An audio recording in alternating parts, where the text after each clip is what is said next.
All right, let's get started just a little bit early. All right. If you're new to the channel, my name is RJ Young. I talk about college football on this channel. You know what? I'm just going to do the intro. What's up, kinfolk? It's RJ Young. I am not on a step mill. Consider hitting the like and subscribe button because I upload a video every single day.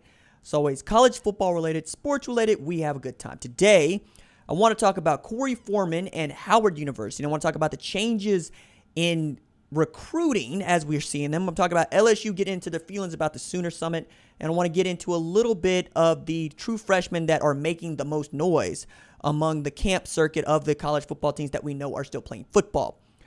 First, let's start with the change at the top with the Rivals rankings reshuffled to their Rivals 250. You're seeing some players got more consideration than others. Somehow, Travion Henderson is a top 70 player for Rivals, even as he's a top 25 player for most everybody else. It's the rare miss, I think, by Rivals, but, you know, fine, whatever.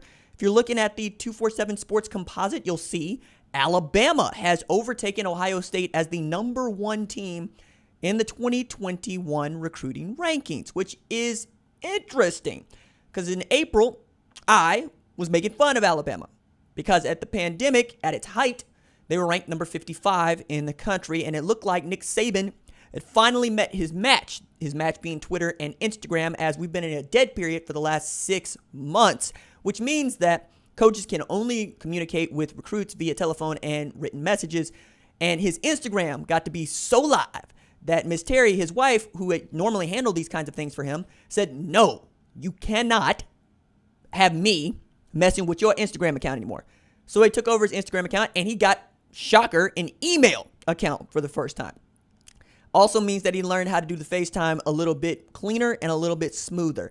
And all he has been doing is racking up win after win after win among the top 100 recruits in the country. We're talking about 5 stars like Ja'Cory Brooks, J.C. Latham, Tommy Brockermeyer. We're talking about adding guys like Monkel Goodwine here recently, along with, of course, flipping Texas quarterback commit Jalen Milroe to Alabama. And then you look at what the rankings are relative, and they got a point lead just about on Ohio State. And if Ohio State would have been able to hang on to Tamise Adeleye, they probably still retain the #1 spot. But I expect to see that this will flip back and forth over the course of the next 4 months, provided that we still take this into an early signing period. What's interesting, though, is also what is going on below them in the recruiting rankings. Because, again, it's not just a change at the top. It's a change for so many. Clemson at number 3, Oregon at number 4, LSU at number 5. LSU vaulting into the top 5 with 16 commits. Florida capping out number 6 with 25 commits. They can take more, but I wouldn't expect them to take more than 2 if they take that many. Tennessee at 7, USC at 8 with 6 fewer commits than Tennessee and 7 fewer than Florida. Michigan at 9, and then Miami at 10. Georgia leaps over Oklahoma with the same amount of commits at number 12, Oklahoma at number 14, Notre Dame at number 3. OU retains its lead over Texas at number 15, and ampersand U at number 16, and on it goes from there.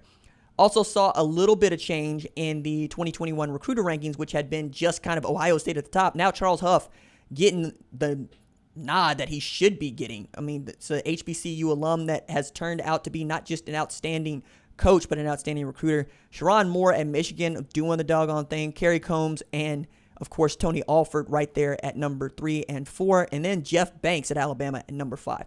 So you can see of the top 5 recruiters in college football for this class, 4 of them are at Alabama and Ohio State. And then there's Mickey Joseph, who continues to do what Mickey Joseph does at number 6. And Jay Bateman at number 8 from North Carolina. I've had nothing but good things to say about North Carolina, specifically in regard to their recruiting, because they're just, North Carolina ain't supposed to be that good.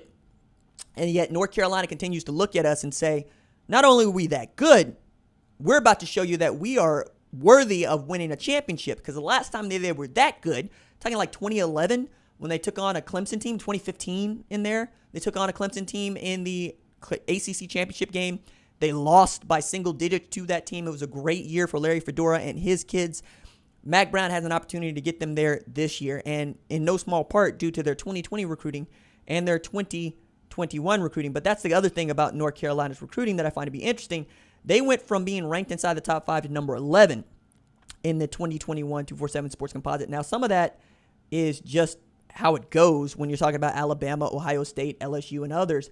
But the other thing that people forget is they no longer get to count Tony Grimes in this class because he reclassified for 2020, right? Because he wants to play UNC football this year, so he's on campus taking classes.